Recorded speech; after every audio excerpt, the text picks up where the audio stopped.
তোমাদেরকে আমি গ্রামে কেন ডেকে এনেছি তোমরা কি জানো?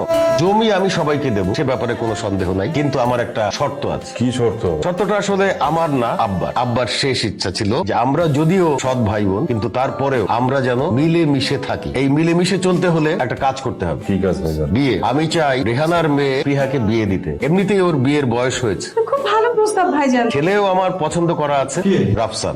বললেন ভাইজান এই ডাইনির মেয়ের সাথে আমার ছেলের বিয়ে অসম্ভব। না ভাইজান, এই চন্ডালের ছেলের সাথে আমার মেয়ের বিয়ে কি করে হয় ভাইজান? বলেন তো, অনেক বড় ভুল সিদ্ধান্ত নিয়ে ফেলতেছেন ভাইজান। না ভাইজান, ইম্পসিবল ইম্পসিবল। আপনি ল্যাংড়া লুলা খোড়া যা খুশি তার সঙ্গে আমার ভাগ্যে বিয়ে দেন, কিন্তু এদের সাথে সম্পর্ক সম্ভব না। জি ভাইজান, অসম্ভব। এই বিয়া একদম চুপ।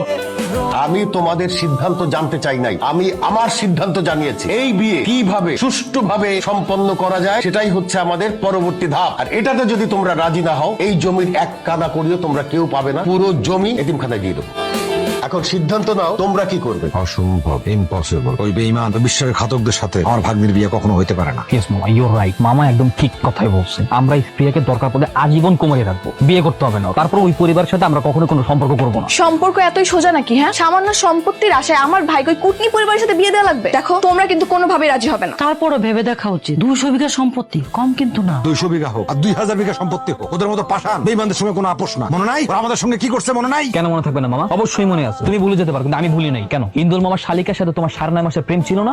ভুলে গেছো? আমি ভুলি নাই। তারা কি পারতো না তার সাথে তোমার বিয়ে দিতে? তা না করে কি করছে? সে তার আপন ভাই মোত্তালিব মামার সাথে তার বিয়ে দিছে। এগুলো আমরা ভুলতে পারি না। এখন তোরাই কো এগুলো কি সহ্য করা যায়? ওই পোটলার বাচ্চা পোটলা আমার এক গার্লফ্রেন্ড নিয়ে আমার চোখের সামনে দিয়ে ঘুরে বেড়ায়। ওদের সাথে যদি বিয়ে হয় আমি একদম গুলি করে সবাই মেরে ফেলাম। পিস্তল আমাদেরও আছে। ওদের সাথে বিয়ে দেওয়ার চেয়ে পিস্তল দিয়ে গুলি করে মেরে জেল থাকা অনেক ভালো। এসব গুলি করা, জেল খাটা, এটা তো বড় কথা না। বড় কথা হইতেছে বাপজানের 200 বিঘা সম্পত্তি। আরে সম্পত্তির জন্য হলে তো বিষয়টা নিয়ে ভাবতে হবে। বাবা, আমি এসব নিয়ে আর কোনো কিছু ভাবতে চাই না। তোমরা ভাইবো না প্লিজ। আমি তোমাদের জন্য এখন আমার ফুফাতো বোনকে বিয়ে করতে পারবো না। আমিও না, আমি ওই বান্ধবটাকে কখনোই বিয়ে করবো না। মা প্লিজ, তোমরা এসব ভুলেও চিন্তা করো না। মামাকে গিয়ে এখনই না করে দাও। আমাদের একটা সুন্দর প্ল্যান করতে হবে, যেখানে সাপও মরবে না, লাঠিও ভাঙবে না। সাপ মরবে, লাঠি ভাঙবে না। আইডিয়া বের করে ফেলছি। আরে কি আইডিয়া? রাফসানরা বিয়ে দিব, কিন্তু বিয়ে দিব না। এটা আবার কেমন কথা? বিয়ে দিব আবার দিব না? আরে শোন, আমরা ওরে একটা ওয়া বিয়া করা, আপনি বিয়ের ব্যবস্থা করে ফেলাম। Good, very good. তাইলে ঘটা কইরা বিয়ের আয়োজন করা হোক। ঘটা করে আবার আয়োজন করে বিয়ে দেওয়া লাগবে বলি একটা কাজীটাকে বিয়ে পড়াই দেন না, তাহলে তো হয়ে যায়। কি হইয়া যায় আর কি হইয়া যায় না সেই সিদ্ধান্ত আমার উপরে সাইডা দে। এত কথা কসকা। বিয়া হইতে হবে বিয়ার মতো, পাত্র দেখা দেখি হবে, বিয়া হবে ধুমধাম কইরা, সেইখানে লোকজন দাওয়াত দেওয়া হবে, খাওয়ানা দানা হবে, মৌজ মাস্তি হবে, সবকিছু হবে।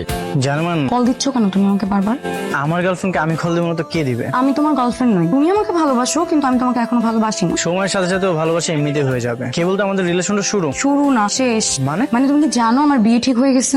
মানে কি? হ্যাঁ, আগামী 3 দিন পর আমার বিয়ে, আর কাল আমার এনগেজমেন্ট। তো তুমি আমাকে আর ডিস্টার্ব করো না, আমি তোমাকে পরে সবটা বুঝিয়ে বলবো, কেমন? এই বিয়ে তো আমি হতে দিব না। আমি স্প্রেকে অনেক ভালোবাসি। বিয়ে বাড়িতে আমাকে যেতেই হবে। তুমি আমার পছন্দ করো না? তাহলে আমি যা বলি মনোযোগ দিয়ে শুনবো। তুমি আমাদের দলে, আর ওরা আমাদের শত্রুপক্ষ। ওদের থেকে কম হলেও 100 দূরে থাকো। ওরে বাবারে বাপ, চোরের মায়ের বড় গলা। একা পেয়ে আমার বোনটার মাথা খাওয়া হচ্ছে না। আমি এক্ষুনি চাচুকে সবকিছু বলে দিব। এই না না, শুধু শুধু ঝামেলা বাড়িয়ে কি লাভ বলো? অনেকদিন পরে আমরা একসাথে হয়েছি না, এই কটা দিন আমরা সবাই আনন্দ ফুর্তি করে কাটিয়ে দিব। এই থামো, এই তুমি কাকে কি বোঝাচ্ছ?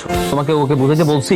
রাস্তা বোম্বাই মরিস, ও কি বুঝে মিলমিশে? ওর যে বোঝাচ্ছ তুমি। আমি বোম্বাই মরিচ, ঠিক আছে? এই বোম্বাই মরিচ যখন জায়গা মতো লাগিয়ে দেবো তখন বুঝবো। কি হচ্ছে এখানে? কিছু না চাচ্ছু, বাবা বলছিল কি এঙ্গেজমেন্টের আয়োজন না করে আমরা ঘরোয়াভাবে কালকে বিয়েটা সেরে ফেলি। তোর বাবা কি বললো না বললো সেটা আমি শুনতে চাইছি।